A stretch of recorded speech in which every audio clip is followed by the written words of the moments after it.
দেশে পাইকারি ও গ্রাহক পর্যায়ে বিদ্যুতের দাম বাড়ানো হয়েছে। পাইকারি পর্যায়ে বিদ্যুতের দাম বেড়েছে 19.85%। প্রতি কিলোওয়াট ঘন্টা অর্থাৎ ইউনিটে বিদ্যুতের দাম 7 টাকা থেকে বাড়িয়ে 8 টাকা 39 পয়সা করা হয়েছে। প্রতি ইউনিটে বিদ্যুতের দাম বেড়েছে 1 টাকা 39 পয়সা। আর গ্রাহক পর্যায়ে বিদ্যুতের দাম 16.68% বাড়ানো হয়েছে। এতে প্রতি ইউনিট বিদ্যুতের দাম 9 টাকা 11 পয়সা থেকে বেড়ে হয়েছে 10 টাকা 63 পয়সা। প্রতি ইউনিটে গড়ে দাম বেড়েছে 1 টাকা 52 পয়সা। গ্রাহক পর্যায়ে বিদ্যুতের মূল্য বৃদ্ধির প্রভাব কতটুকু পড়বে জানবো আজকের বণিক বার্তা লিড নিউজে।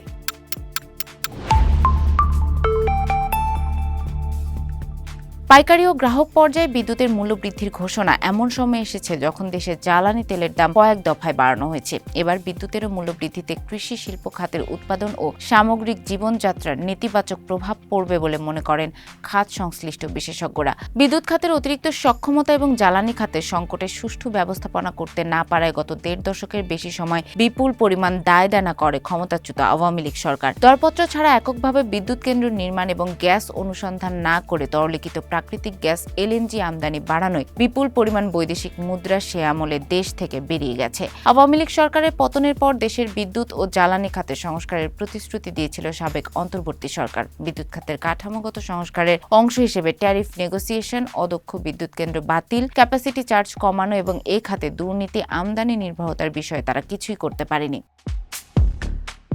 গত মাসে বিদ্যুতের মূল্য বৃদ্ধির গণশুনানিতে ব্যবসায়ী, উদ্যোক্তা, ভোক্তা অধিকার সংগঠন থেকে শুরু করে খাত সংশ্লিষ্টরা বিদ্যুৎ খাতের সংস্কারের মাধ্যমে মূল্য বৃদ্ধি নয় বরং কমানোর জন্য জোর দাবি জানান বিইআরসির প্রতি। বিষয়টি নিয়ে জানতে চাইলে ইন্ডিপেন্ডেন্ট ইউনিভার্সিটি বাংলাদেশের উপাচার্য প্রফেসর তামিম বণিক বার্তাকে বলেন, বিদ্যুৎ ও জ্বালানি খাতের সংস্কারের একটা উদ্যোগ শুরু করেছিল সাবেক অন্তর্বর্তী সরকার। যদিও কিছুই সংস্কার হয়নি। বিইআরসি যদি ঠিকমতো এ খাতের জবাবদিহিতা তদারকি করত তাহলে হয়তো কাঠামোগত কিছু সংস্কার হতো, কিন্তু তারা এক্ষেত্রে এক অর্থে ব্যর্থ। বিদ্যুতের মূল্য বৃদ্ধি কেবল বিদ্যুৎ বিলে সীমাবদ্ধ থাকবে না, এর প্রভাব পড়বে সামগ্রিক জীবনযাত্রার উপর। বিশেষ করে উৎপাদন খরচ বেড়ে যাওয়ায় বিভিন্ন পণ্য ও সেবার মূল্য বাড়ার ঝুঁকি তৈরি হবে।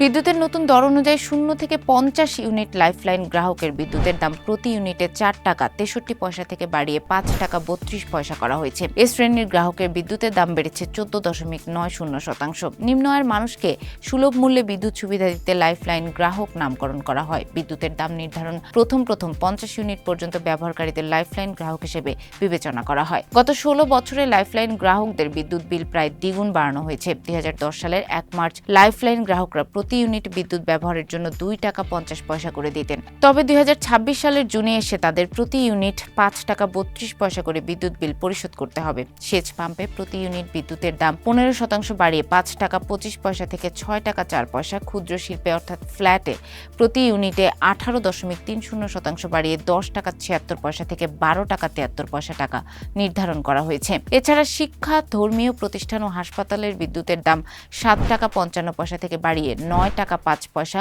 অর্থাৎ 19.87% বৃদ্ধি করা হয়েছে। রাস্তার বাতি ও পানির পাম্পের বিদ্যুতের দাম 9 টাকা 71 পয়সা থেকে বাড়িয়ে 11 টাকা 46 পয়সা 18.02% বৃদ্ধি করা হয়েছে। আর ব্যাটারি চার্জিং স্টেশনের বিদ্যুতের দাম 9 টাকা 62 পয়সা থেকে বাড়িয়ে 11 টাকা 36 পয়সা অর্থাৎ 18.02% বৃদ্ধি করা হয়েছে। বিদ্যুতের পাইকারি অর্থাৎ বাল্ক মূল্য বৃদ্ধির পর বিদ্যুৎ খাতে বিপিডিবির বাড়তি আয় হবে 14,200 কোটি টাকা। এ আয়ের পরও 2026-27 অর্থ বছরে সংস্থাটির ঘাটতি হতে পারে 41,000 কোটি টাকা, যা সরকারের কাছ থেকে ভর্তুকি নিয়ে সমন্বয় করতে হবে। চলতি অর্থ বছরে বিপিডিবির ভর্তুকি বরাদ্দ হয়েছে 37,000 কোটি টাকা।